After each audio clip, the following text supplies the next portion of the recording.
por Mateus, capítulo de número 16.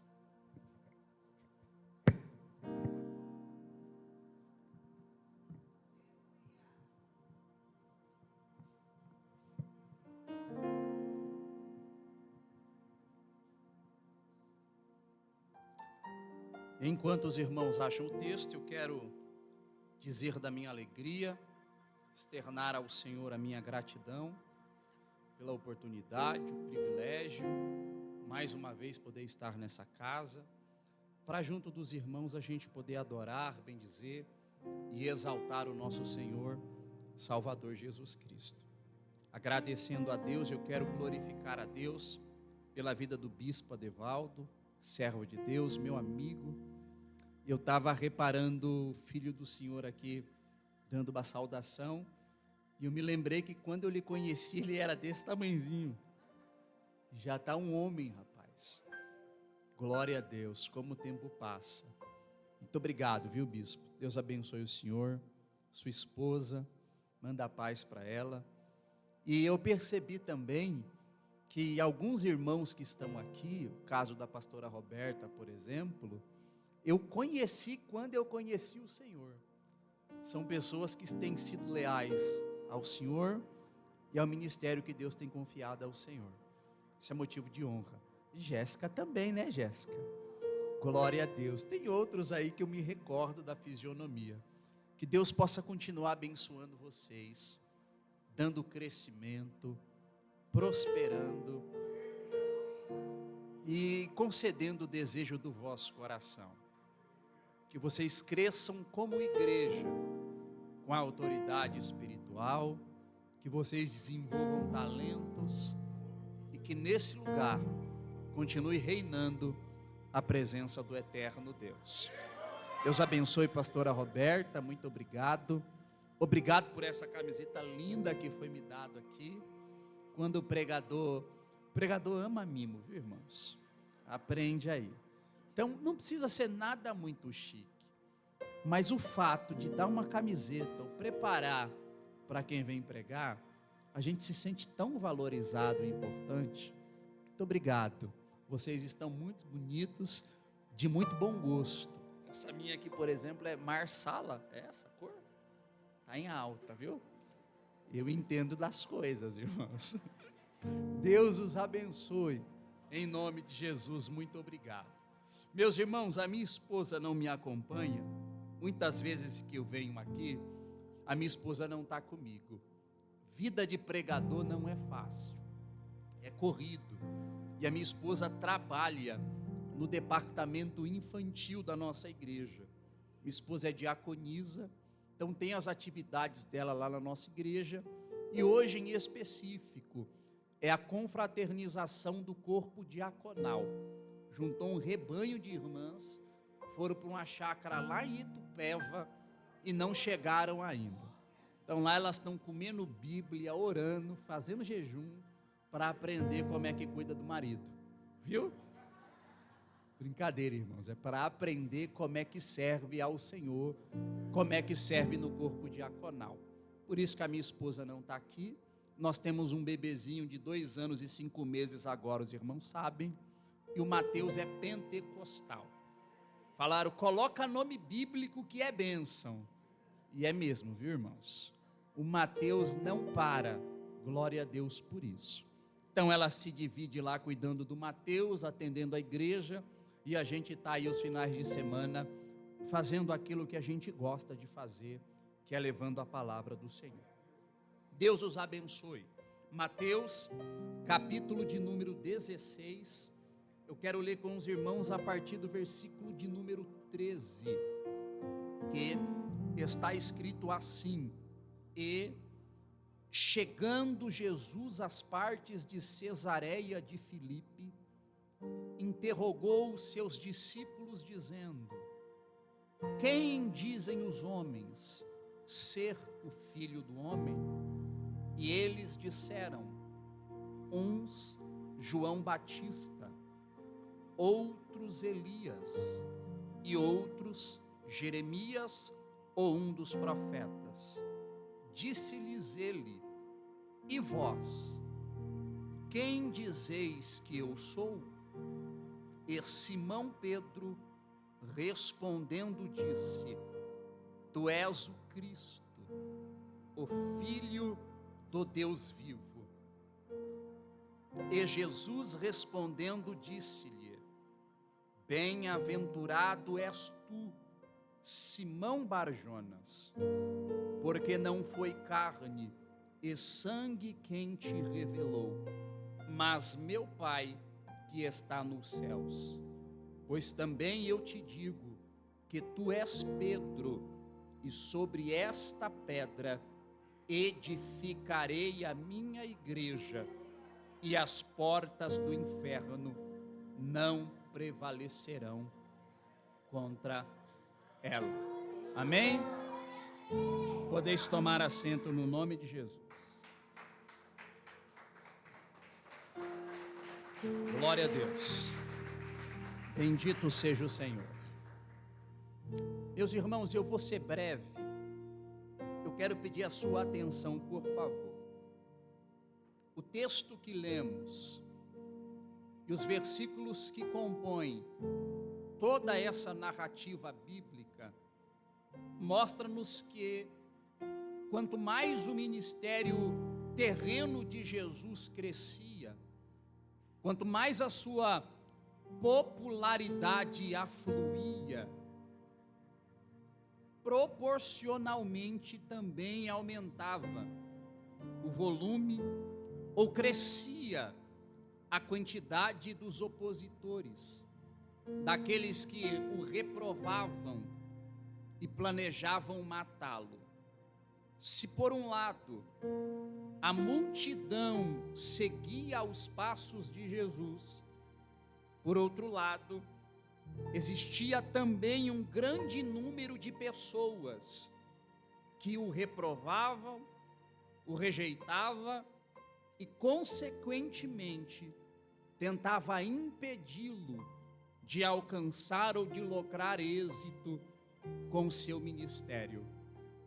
O capítulo de número 16 do Evangelho de Mateus deixa-nos isso muito claro, pois a Bíblia Sagrada nos informa, no versículo 1 do capítulo 16, que os saduceus e os fariseus se juntaram a fim de que provassem Jesus, colocassem Jesus à prova, pedindo que ele os revelasse ou os mostrasse algum sinal vindo do céu.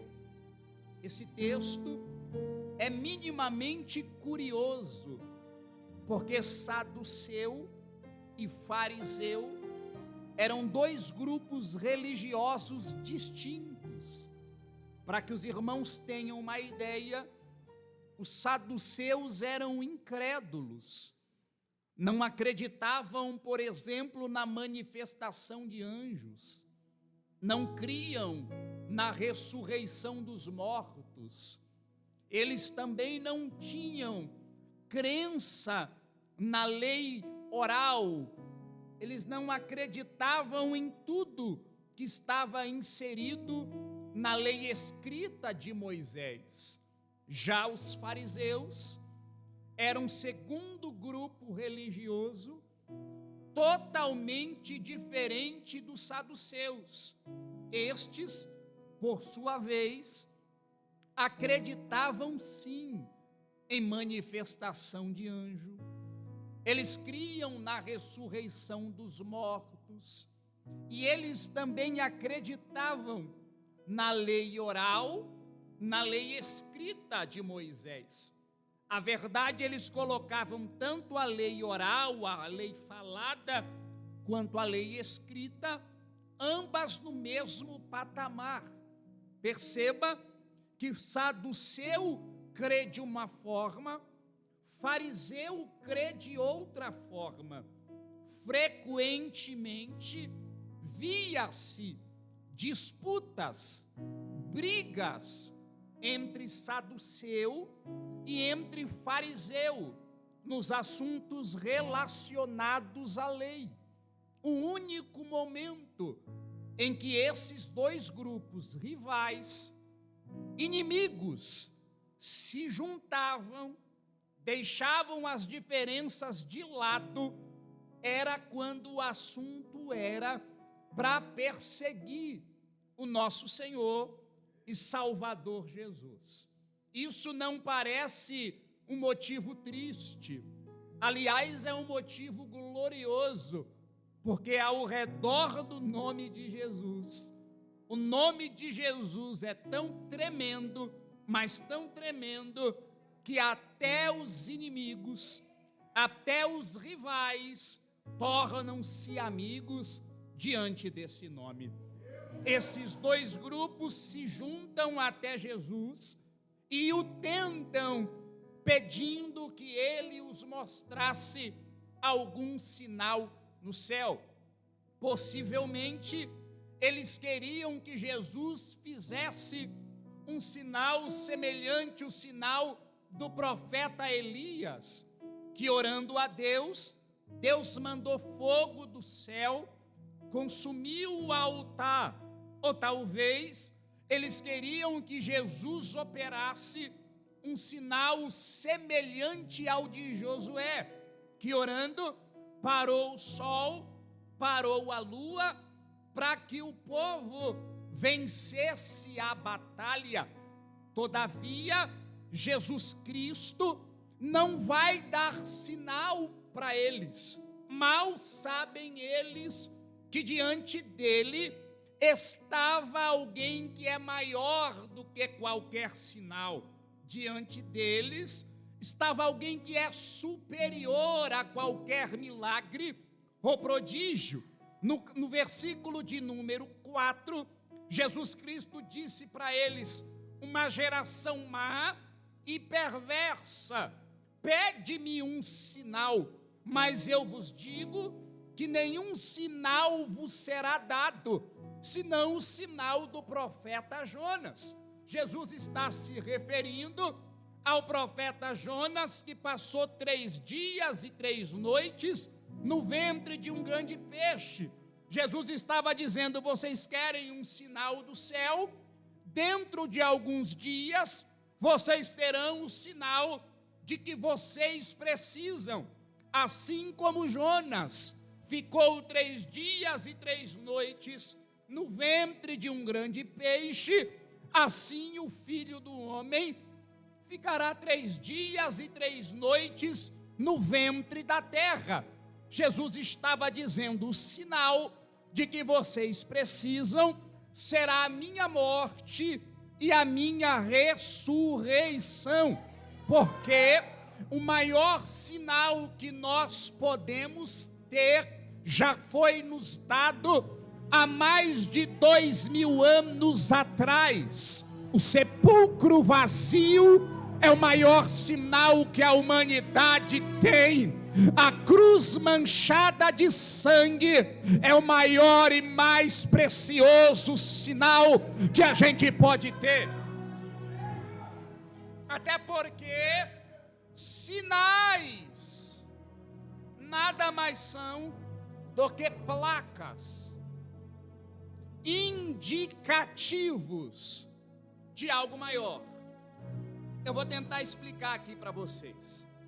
Final de ano chegando, você trabalhou um ano inteiro e agora dezembro você vai pegar as tuas tão sonhadas férias. E aí você, já vi alguém falando amém. E aí você foi lá no começo do ano e já reservou 12 noites no litoral de Maceió. E coisa boa. Lembra de mim quando entrares no teu reino.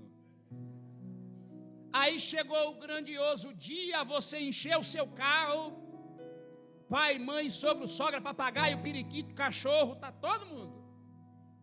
E você sai de São Paulo rumo ao litoral de Maceió. À medida que você começa a se deslocar para lá, algumas placas vão aparecer no caminho. Maceió, 1.800 quilômetros. Maceió, rodovia à direita. Maceió, 560 quilômetros. E assim vai indo. Essas placas que vão surgindo, elas são indicativos de onde você precisa seguir. Mas elas não são o destino. Elas indicam o lugar, mas não são o destino. Os sinais são placas. Todo milagre operado por Jesus são indicativos do destino final que nós precisamos olhar. Esses sinais nunca foram maior do que o destino. Eles estão pedindo um sinal, mas Jesus está dizendo: maior do que o sinal está na frente de vocês. Oh glória! Oxalá que nessa noite Ele resolva abrir a janela do céu sobre a nossa cabeça e batize com o Espírito Santo aqui. Que haja cura aqui essa noite, se Ele quiser. Jesus pode fazer, mas ainda que Ele não faça, diferente dos saduceus e dos fariseus, eu já estou com o coração alegre, porque eu já senti a sua presença aqui no nosso meio. Jesus está dizendo: nenhum sinal vai ser dado. Porque sinal é bom, mas só indica para algo maior. Após dizer isso, o texto diz que Jesus se retira. E a gente aprende uma triste lição. Esse povo foi em busca de sinal. E na verdade eles não queriam sinais. Porque Jesus já tinha feito vários. Jesus curou cego, ressuscitou morto, levantou o paralítico, mas para esse povo, esses sinais não serviam. Tinha que ser um sinal do céu. Jesus tinha que fazer uma bola de fogo, uma labareda, alguma coisa. E aí Jesus diz que não vai fazer, e na sequência, Jesus se retira. Porque eles foram em busca de sinais, mas infelizmente perderam o mais importante, a presença. Se preocuparam com o sinal e deixaram ir embora a presença. Jesus sai dali e o texto diz que ele vai para uma região deserta. Essa região era uma região chamada de Cesareia de Filipe, cidade a 46 quilômetros de Jerusalém, segundo Flávio Joséfo, uma cidade extremamente idólatra, afogada na idolatria, no paganismo, e os populares dali eram todos, sem exceção, gentios. Nessa cidade tinha no mínimo 12 templos dedicados a falsos deuses. Maior, mais imponente desses templos era um templo enorme, todo entalhado em mármore branco, dedicado a um deus chamado Pau, um deus que, segundo a crença deles, era o Deus responsável pela natureza. Daí, uma cidade chamar nos dias de hoje Pânias, dedicação a esse falso Deus. Por que Jesus, irmão Luan, vai sair dali para uma cidade totalmente idólatra? Jesus quer ficar a sós com os discípulos. Na verdade, se você ler os capítulos anteriores de Mateus, já tinha algum tempo que Jesus queria ficar a sós com seus discípulos. mas ele não conseguia. Então a escolha dessa cidade é uma escolha assertiva, porque a cidade sendo pagã, Jesus sabe que os saduceus, sabe que os fariseus não entrariam nesta cidade. Os saduceus e fariseus, achando-se mais santos do que os outros, não iriam naquela cidade. Logo, Jesus não teria interferência. Ele poderia falar com os discípulos sossegadamente, porque Jesus vai aonde a nossa religiosidade não entra.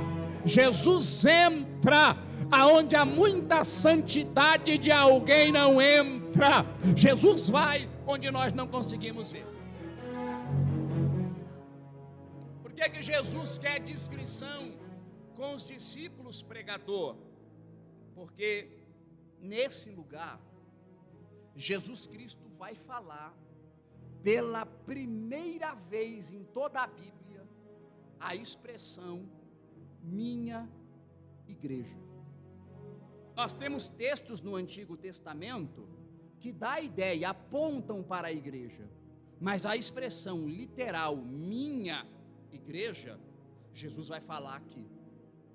Por que Jesus vai falar num lugar distante, num lugar sossegado, num lugar pagão, mas embora seja um lugar para eles de paz?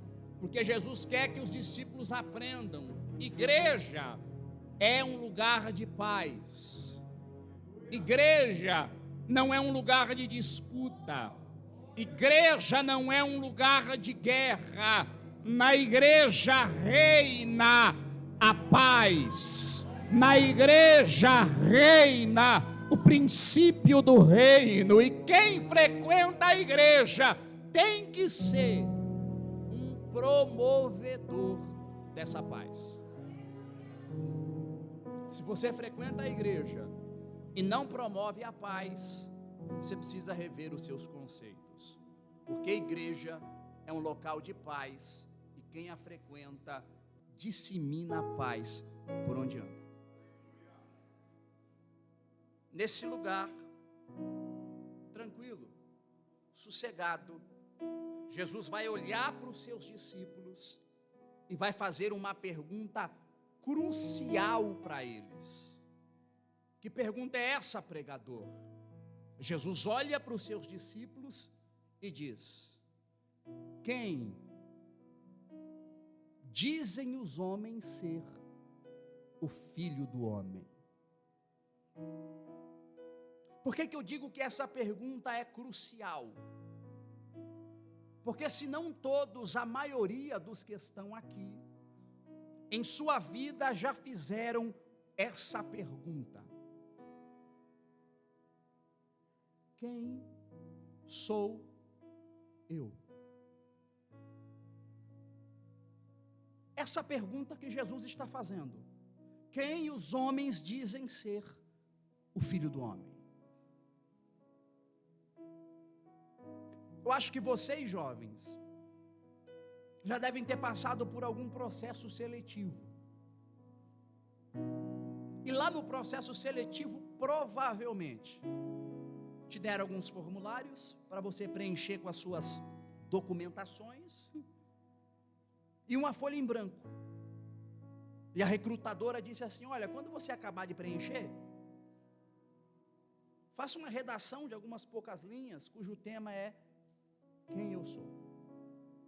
Já passou por isso? Pois é. Essa pergunta é uma pergunta crucial. Quem eu sou? O que Jesus está perguntando para os discípulos é, na cabeça do povo, qual a minha identidade? O que é a identidade? No passado, ou melhor, em cidade pequena, quem já morou em cidade pequena sabe, se conhecem as pessoas pelos pais. Conhece o João? O João, filho da Maria? Esse mesmo. Então você conhece ele porque é o filho da Maria. O tempo passou, a sociedade cresceu, e aí nos obrigaram a tirar uma cédula de identidade. Registro geral, vulgo RG. Você conhece, sabe até o número dele de cor, de tanto que você usa. Você não sabe? Aprenda. E aí depois do RG veio CPF, Cadastro de Pessoa Física. Vou amenizar, quem não sabe o RG sabe do CPF. De cor. Tem uma numeração lá, 02345, é a numeração. Para identificar o cidadão.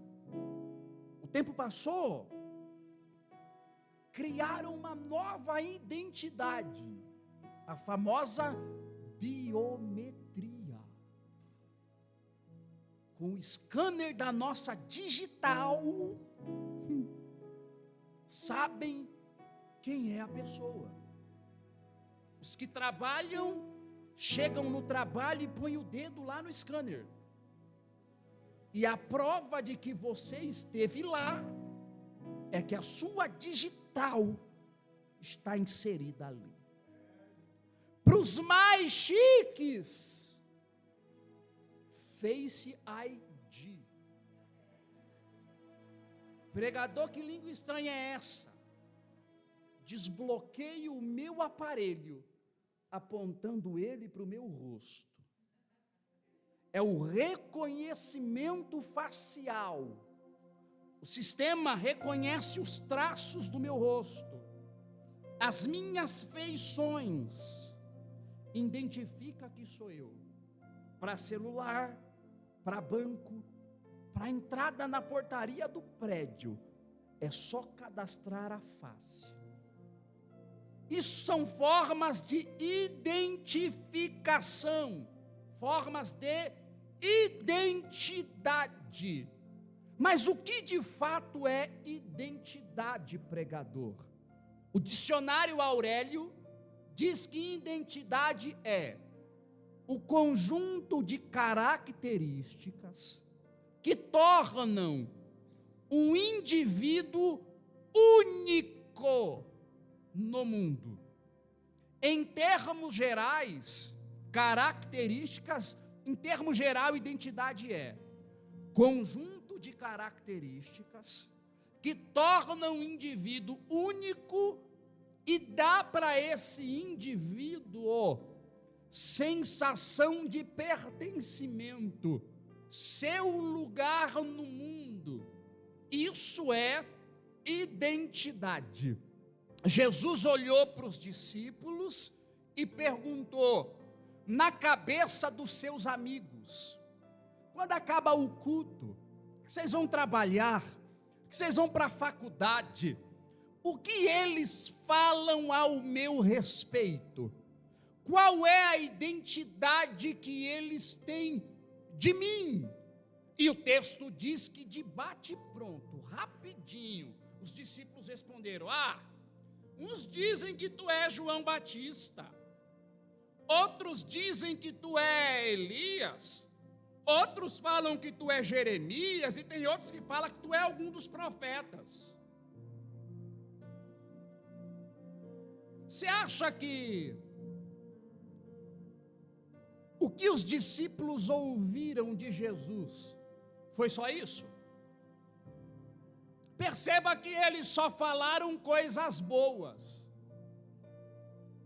Mas a verdade é que Jesus era chamado de muita coisa ruim. Chamaram Jesus, por exemplo, de Beelzebu, príncipe dos demônios. Jesus foi chamado de samaritano, num termo pejorativo, como alguém de baixo valor. Jesus era chamado de nazareno, excluindo a cidade minúscula que ele nasceu. Jesus foi chamado de guloso, glutão, comilão, bebedor de vinho, tanta coisa ruim, chamaram Jesus. Mas os discípulos, quando ele pergunta, o que as pessoas falam ao meu respeito? Só falaram coisas boas. E a lição prática que a gente aprende é essa. Eu não consigo filtrar tudo o que eu escuto.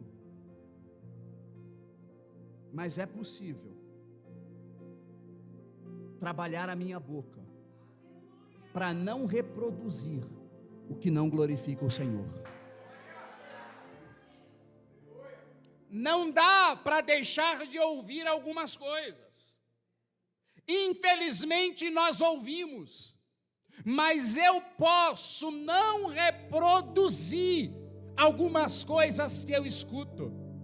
As fofocas que chegam ao meu ouvido, nem sempre eu consigo evitar que me contem, mas cabe a mim tomar a decisão de não levar adiante o que não engrandece o reino do Senhor, o que não glorifica o nome do Senhor. Nós precisamos ser filtro e não esponja, para que o nome do Senhor seja glorificado.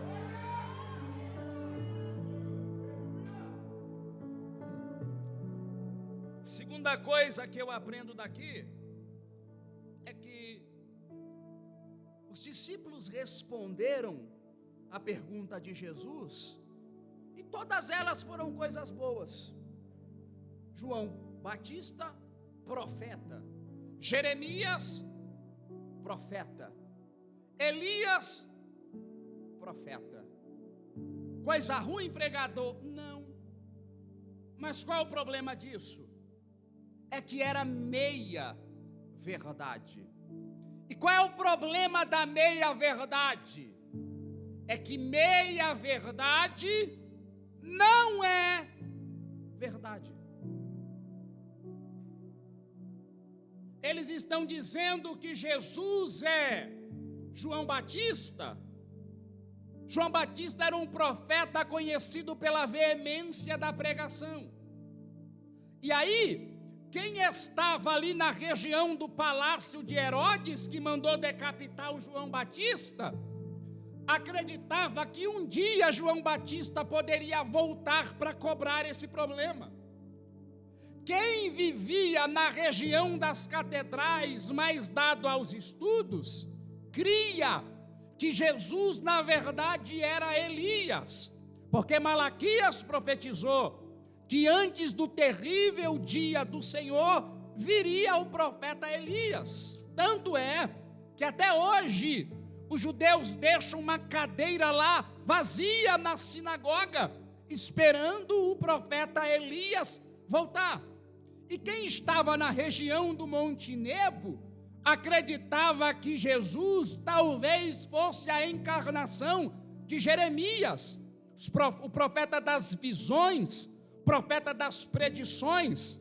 O problema aqui é que cada grupo tinha uma visão de Jesus, e a visão de Jesus que eles têm se dava justamente pelo lugar que eles estavam inseridos. Quem estava no palácio tinha uma visão, quem estava na catedral tinha outra, quem estava no Monte Nebo tinha outra. O que é isso, pregador? Não dá para mim conhecer Jesus estando distante dele. O meu conhecimento de Jesus vai se dar dependendo da distância que eu estou dele. Lembra da história? Um filho andando com o pai na rua olhou e falou: papai, qual é o tamanho do nosso Deus? Perguntas difíceis de responder. Pai pensou e falou: meu Deus, e agora? Me dá sabedoria, Espírito Santo. Ele olhou para cima, passava um avião. Ele falou: filho, Deus é do tamanho daquele avião. O menino inteligente olhou e falou: nossa, pai, Deus é tão pequenininho. O pai falou: você acha? Vamos ali. Pegou ele, botou no carro e foi no aeroporto. No aeroporto tinha um avião atracado no hangar. O filho olhou e falou: pai, que avião grande. O pai falou: é, filho, esse é o tamanho do nosso Deus. É que quando você viu lá, ele estava muito longe. Você quer saber o tamanho do teu Deus? Se aproxima perto dele. Quanto mais perto eu estou de Deus, melhor é a minha visão para conhecer Ele. Quanto mais próximo eu estou dele, mais Ele se revela para mim, porque Deus tem prazer em nos mostrar a sua glória e o seu poder.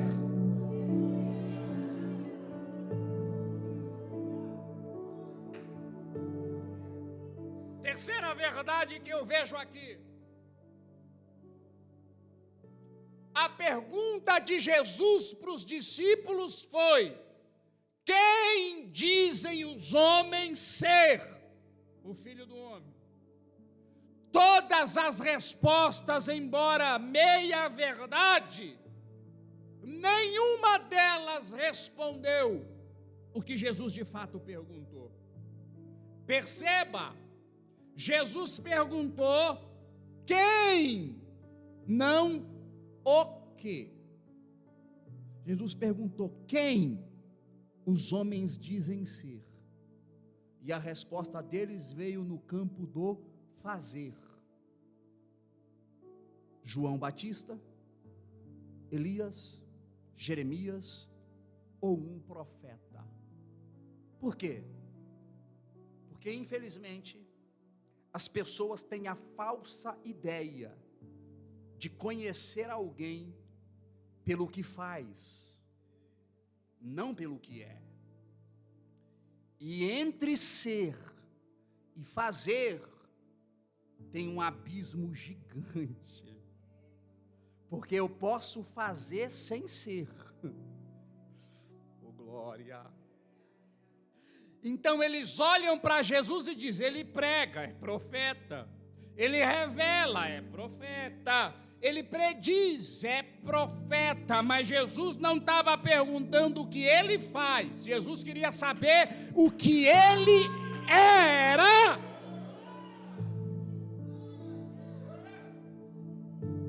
Por que você está dizendo isso, pregador? Porque tem gente que confunde identidade com ofício. E identidade não é o que eu faço.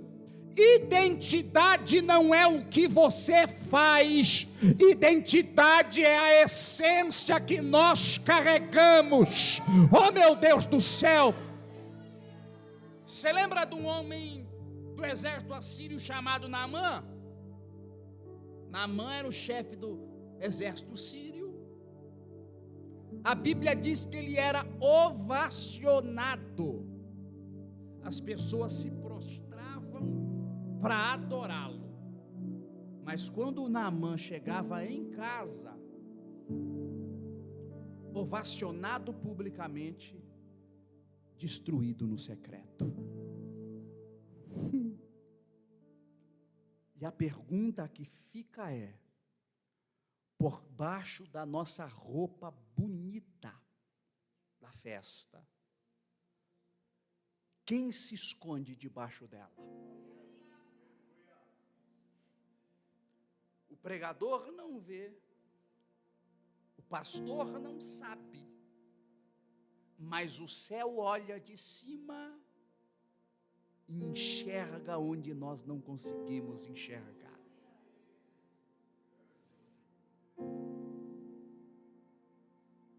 O pregador, Jesus estava perguntando quem ele era, porque ele estava tendo uma crise de ansiedade, uma crise de identidade. Nunca. Jesus estava perguntando quem ele era, porque ele queria saber como é que estava o seu ibope, a popularidade. Não. Prova disso é que se você ler o versículo de número, aleluia, 22, Mateus capítulo de número 16, Deixa eu achar o texto.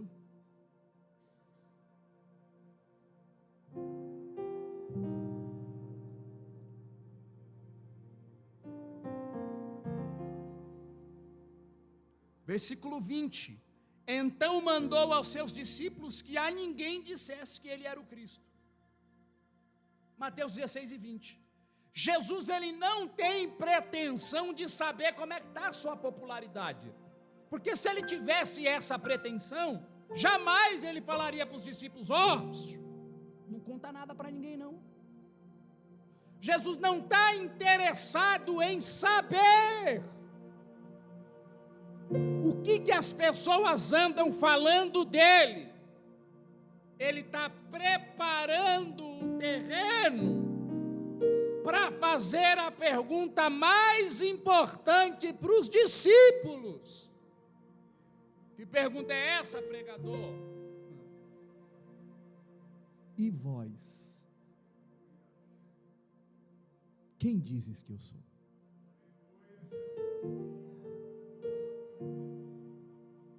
Jesus não está com crise de identidade, porque você reparou na pergunta que Jesus fez, a primeira: quem dizem os homens ser o?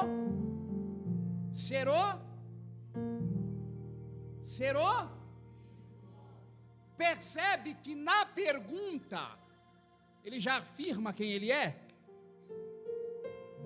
Quem dizem os homens ser o Filho do homem? Ele está dizendo assim: o que eles falam ao meu respeito? Mas ele já sabe quem ele é. E ele não sabe quem ele é baseado no seu achismo. A expressão filho do homem que Jesus usa aqui, ele tirou de Daniel capítulo 7. Daniel tem uma visão que o ancião de dias vem e entrega na mão do filho do homem honra, poder, domínio, glória, e diz que o seu reino durará para todo o sempre. Jesus está dizendo, ele sabe que ele é o Filho do homem. Jesus sabe quem ele é. Jesus não fala baseado no que ele acha ou no que ele pensa, mas Jesus fala baseado no que a Escritura diz a respeito dele. O que você está dizendo, pregador? Eu estou dizendo que a nossa vida é semelhante. Tem muita gente que vai olhar para mim, vai olhar para você e vai nos rotular. Alguns vão dizer, esse é João Batista, esse é Elias, esse é Jeremias, não, esse é profeta. Outros vão dizer, esse não é profeta coisa nenhuma. Então, antes de basear a sua identidade na perspectiva e na visão do que as pessoas dizem ao seu respeito, baseie a sua identidade naquilo que a palavra diz de você. E o que a palavra diz de mim, pregador? A Bíblia Sagrada diz que você é a imagem, você é a semelhança do Todo-Poderoso. Diz a Bíblia Sagrada que nós somos a geração eleita, sacerdócio real, nação santa, povo adquirido, para mostrar as virtudes daquele que vos chamou das trevas para a sua maravilhosa luz. Você não é os pensamentos negativos que te cercam, você é o que a Bíblia diz que você é. Lamaite calamaia. Tem imagem e semelhança de Deus aqui? Levanta a mão. Ore calamaia.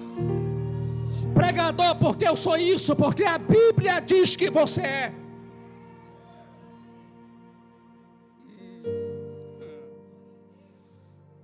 Oh, glória! E vocês? O que vocês dizem que eu sou? E aí eu penso que agora houve um silêncio.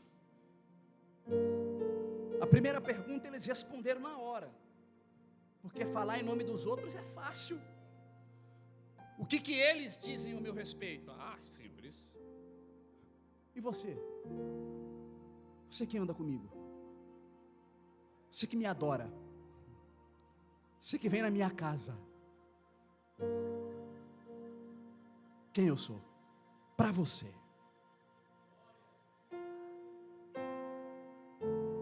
Há um silêncio. Talvez os discípulos começaram aquele jogo de empurra, né? Fala você. Fala aí, rapaz. Jesus olhando para eles, até que Pedro, eu não sei porquê, mas eu acho que tinha que ser Pedro mesmo. Pedro gritou: Tu és o Cristo, o Filho do Deus vivo.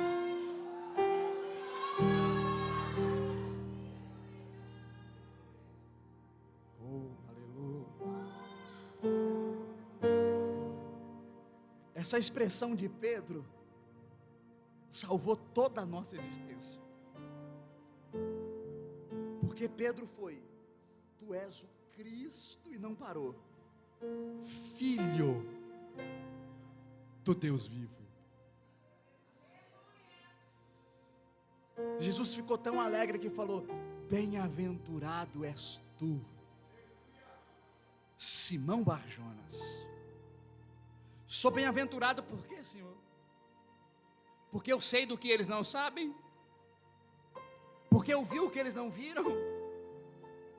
E antes que Pedro comece a se inchar, achar que ele é alguma coisa, Jesus diz: porque não foi carne, não foi sangue, não foi os teus méritos, nunca foi o teu currículo, Pedro, mas foi o meu Pai que está no céu, que te revelou, que te revelou, que te revelou. Saber disso é libertador, porque tem gente melhor do que nós, mas Ele escolheu a gente. Tem gente mais capacitada, tem gente mais importante, mas Ele se revelou para você, se revelou para mim. Oh, que amor glorioso é o amor de Jesus.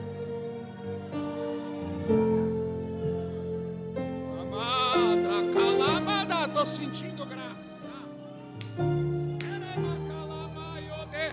Da calabadara sobre a. Oh, eu quero adorar.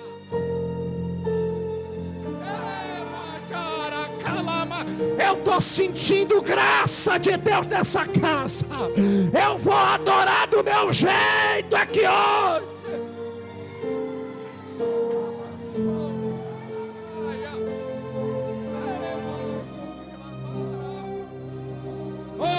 Amor glorioso. Deixa eu te dizer uma coisa: a revelação de Deus não vem de livros, mas a revelação de Deus vem da graça, vem do alto, vem do céu. Ai. É por isso que você diz: Senhor, eu sou tão falho. Deus, eu sou tão falha, porque tu me ama tanto assim, porque não está em você, está nele. Oh, aleluia. Oh, Pedro, se Pedro fala: tu és o Cristo só, o encontro não tinha dado certo. Porque Cristo, a palavra Cristo significa ungido. Jesus era ungido? Sim. Mas além de Jesus tinha outros ungidos. Agora, quando Pedro disse: o Filho do Deus vivo, Jesus está dizendo: agora eu posso partir para a cruz em paz. Porque no meio deles tem um que sabe de verdade quem eu sou. Ai! Oh, meu Deus do céu! O que Pedro estava dizendo era: tu não é só profeta, Jesus, tu é profeta, tu és sacerdote, tu és juiz, tu és rei, tu és rei dos reis, senhor dos senhores. Era isso que Pedro estava dizendo. Eu sei que o teu propósito é maior. Agora escute para mim poder encerrar. Quando Pedro diz isso para Jesus, Jesus diz: Pedro, também eu te digo. Ó, eu só sei a minha identidade quando eu descubro quem Jesus é. Porque até então, Pedro estava dizendo o seguinte: depois que Pedro disse, tu és o Cristo, o Filho de Deus vivo, Jesus olhou para ele e disse: também eu te digo, tu és Pedro. Mas o nome dele era Simão Barjonas. Quando ele descobriu quem era Jesus, Jesus disse: agora eu vou revelar quem tu é. Porque eu só sei quem eu sou quando eu aprendo quem ele é. Não dá para saber a minha identidade, o meu lugar no mundo, o meu propósito na terra, se eu ainda não sei quem ele é. Mas quando o Pai me revela quem ele é, ele me revela quem eu sou. Oh, glória! Porque identidade não se aprende na escola, identidade não se aprende na faculdade, identidade não vem de livro de sociologia, mas identidade vem daqueles que reconheceram que Ele é o Senhor dos senhores, Ele é o Senhor da tua vida, Ele é o Senhor da nossa alma, e por saber quem Ele é, Ele diz: agora eu vou mostrar quem tu é. Quando eu sei quem Jesus é, Jesus mostra para mim quem eu sou. E foi isso que ele fez com Pedro. Tu és Pedro. Até antes disso, o nome dele era Simão Barjonas. Simão Barjonas é caniço, pedaço de cana. Depois que ele descobre quem Jesus é, Jesus muda o nome para Pedro. Do grego, Petros, pedra, fragmento de rocha. Olha a diferença. Uma cana para uma rocha. O sentido aqui é: antes de saber quem Jesus de fato era, ele era agitado, jogado pelo vento, queimado pelo fogo. Quando ele recebeu a revelação de quem Jesus era, Jesus mostrou para ele que ele não era aquele pedaço de cana, mas que na verdade ele era uma rocha. O vento não leva, o fogo não consome. Oh, meu Deus! Sabe o que Jesus quer fazer com você essa noite, moço? Jesus quer mostrar para você que você é bem maior do que os pensamentos suicidas.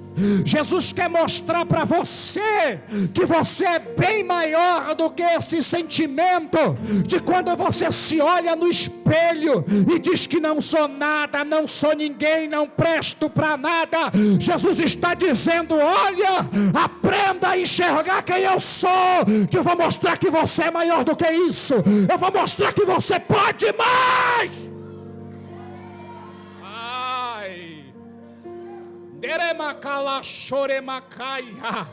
Quem nunca olhou no espelho? Meu Deus, eu estou sentindo graça. Ai, meu Deus, como é profundo isso aqui, meu Pai. Quem nunca olhou no espelho? Se achou magro demais? Se achou gordo demais? Quem nunca deitado na cama teve o pensamento: eu não presto para nada? Quem nunca se perguntou: qual é o meu propósito nessa vida? Ai, Quem nunca se sentiu aceito num grupo? Quem nunca se sentiu excluído de um grupo da escola e se sentiu mal e pensou: quem eu sou? Quem nunca se questionou: Deus, por que eu nasci? E o céu está dizendo aqui hoje: você é maior do que tudo isso.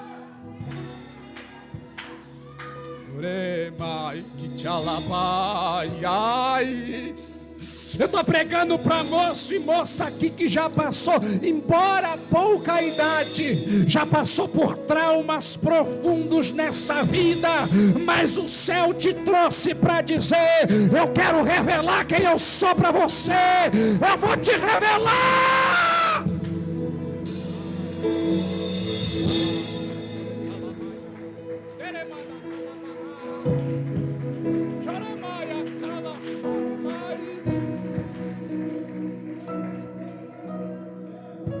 Meu horário acabou, com a permissão do bispo. Fica de pé, por favor. Fica de pé, por favor.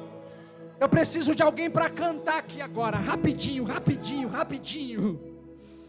Porque o céu está trabalhando aqui essa noite. Enquanto alguém se prepara para louvar a Deus aqui, escuta. Escuta. Quando Jesus disse isso para Pedro, sabe o que Jesus falou? Aconteceu em Pedro a palavra regeneração. O que é regeneração, pregador? Se você tirar da palavra regeneração as duas primeiras letras, re e ração, sobra no meio, exatamente no meio, a expressão gene. O que é gene, pregador da ciência? O gene é o DNA que comporta na nossa vida os 46 cromossomos. São deles que vão nortear a nossa identidade. É eles que vão fazer nós sermos quem nós somos. Quando Jesus olhou para Pedro e disse: a partir de hoje tu parou de ser cana e passa a ser pedra, Jesus estava dizendo: eu estou trocando o teu DNA hoje, eu estou trocando o teu DNA agora. É justamente o que Jesus está fazendo aqui nessa noite. Teve gente que entrou aqui se sentindo pequeno, se sentindo para baixo, achando que a vida não tem significado, não tem sentido, mas o céu desceu nessa casa aqui essa noite para dizer: eu estou mudando o contexto da história. Oh meu Deus!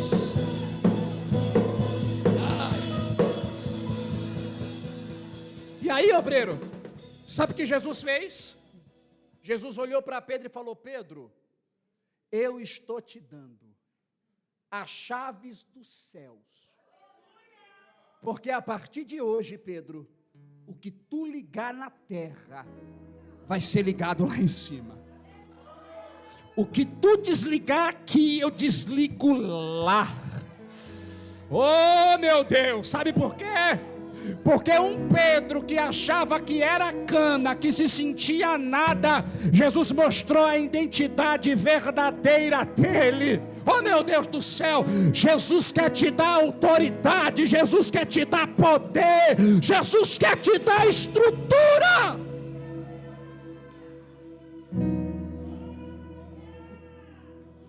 Encerro aqui. Você já ouviu, mas eu vou memorizar isso aqui para você. É uma fábula simples, mas para dar sentido na minha pregação. Diz que uma águia caiu de um ninho, ainda bebê. Foi jogada ao canto da rua e um fazendeiro passando a encontrou. Viu aquele animal ferido, machucado, resolveu pegar e levar para sua fazenda. O único lugar que ele podia ver, depois de tratar ela, foi colocar num galinheiro. colocou a águiazinha no galinheiro. A águiazinha foi melhorando, foi crescendo, mas cresceu, vivendo como uma galinha. Aos poucos, vendo as outras galinhas, aprendeu a ciscar, aprendeu a bicar, comer minhoca. Foi crescendo, tornou-se maior do que todas as galinhas. Um belo dia, um hospedeiro foi passando, viu aquilo no galinheiro e falou: fazendeiro, o que é isso? E o fazendeiro falou: essa é uma espécie diferente, rara de galinha. Eu encontrei ela machucada e ela está aí. O hospedeiro falou: não, fazendeiro, isso não é uma galinha, isso é uma águia. E ele falou: não, ela se comporta como uma galinha, vive como uma galinha, come como as galinhas. O hospedeiro falou: você me dá uma oportunidade, eu posso tentar fazer um teste com esse animal? O fazendeiro disse: pode. No outro dia pela manhã subiu a montanha, a colina, colocou ela em cima de uma pedra alta e falava: voa, águia, voa, águia, você nasceu para voar. A águia parece que ouvia a fala daquele homem, olhava para um lado, olhava para o outro, sentia o vento forte e descia. O hospedeiro tentou isso durante dias, meses, mas nunca desistiu. Até que um dia de sol forte, vento contrário, aquela manhã gostosa, o homem, já perdendo as esperanças, subiu todo aquele morro, colocou a águia em cima daquela pedra e falou: olha, águia, você está vendo elas voando? Você não nasceu para olhar para baixo. Sua identidade, a sua natureza é andar nas alturas. Voa, águia!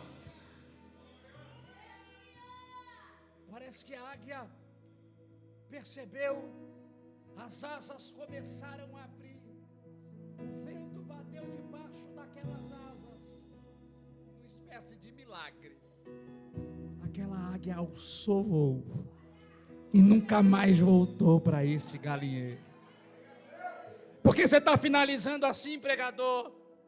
Porque enquanto estudava para ministrar hoje, o Espírito de Deus disse para o meu coração: diga para as águias que vão estar lá, que é tempo de alçar longos voos. Você não nasceu para ficar com a cabeça para baixo. O teu propósito é bem maior do que isso. Deus te quer voando nas alturas. Para de se comportar como galinha e volta a voar, diz o Senhor. Estenda a mão para o céu agora comigo. Pai, em nome do teu Filho Jesus Cristo, tua palavra foi pregada aqui essa noite, Senhor. É verdade, meu Deus, que eu não sou capaz de pregá-la como gostaria, mas a tua palavra, meu Pai, é espada de dois gumes, que entra dividindo juntas medulas, a divisão da alma e do espírito, é ela quem faz. Se é verdade a tua palavra em minha boca, Senhor, visita o teu povo aqui essa noite, renova com teu espírito se tu quiser, batiza com teu espírito se tu quiser, barulho de línguas estranhas venham sobre a nossa vida aqui agora, Senhor.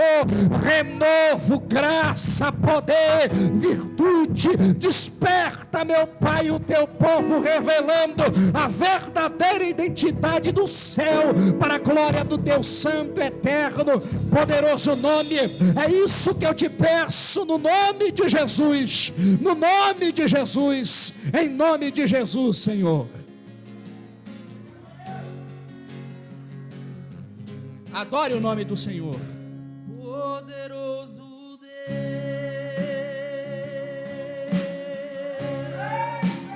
poderoso Deus,